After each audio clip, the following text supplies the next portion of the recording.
Hello guys, welcome back to my another mini vlog. শ্রেয়ামিনি ব্লগে সবাইকে স্বাগতম। কালকে তো আমি পিসিদের বাড়ির থেকে বাড়ি চলে এসেছি। সবার বাড়ি এসেই সবার প্রথমে আমি দাদুদের বাড়ি গেছি। দাদু তখন বলছে কালকে আলু তোলা হবে, তাড়াতাড়ি চলে এসিস সকালে। আর সকালে এদিকে আমি চলে এসেছি।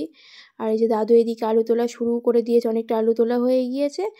আর এই যে এখানে ফুলকপিও তুলেছে, ফুলকপিগুলো মানে কেমন হয়ে গিয়েছিল তাই ডান্ডিগুলো ছাড়িয়ে রেখে দিয়েছে। আর এই যে খুঁড়ছে, আর দাদু আগে থাকতে আলু গাছগুলো তুলে দিয়েছিল। এখানে আলু খুঁড়তে একটু সমস্যা হচ্ছিল কোথায় আলু আছে। আর এই যে এক একটা আলু সবুজ, একটু বড়, একটু ছোট। প্রথমবার আর কি আলু চাষ করেছে, এই কারণে এমন হয়েছে। আর বিনা সারের আলু। আর এই যে এইদিকে একদম ছোট ছোট আলু, আর ওই আলুটা খারাপ হয়ে গিয়েছে। আর ওই আধখানা আলুটা না বসিয়েছিল, আর এই আলুটা হয়েছে। আর এইদিকে বাঁধাকপি হয়েছে, বাঁধাকপিগুলো এখনো হবে। মাঠ আস্তে আস্তে ফাঁকা হয়ে যাচ্ছে, আর পেঁয়াজ কালিও শেষ হয়ে গিয়েছে। এখানে আমার বাবা দুটো পেঁয়াজ কালি তুলেছে, তাই মোমো দিয়ে আবার দেখাচ্ছিল পেঁয়াজ কালি দুটো, আর কি পেঁয়াজ দুটো ছোট ছোট।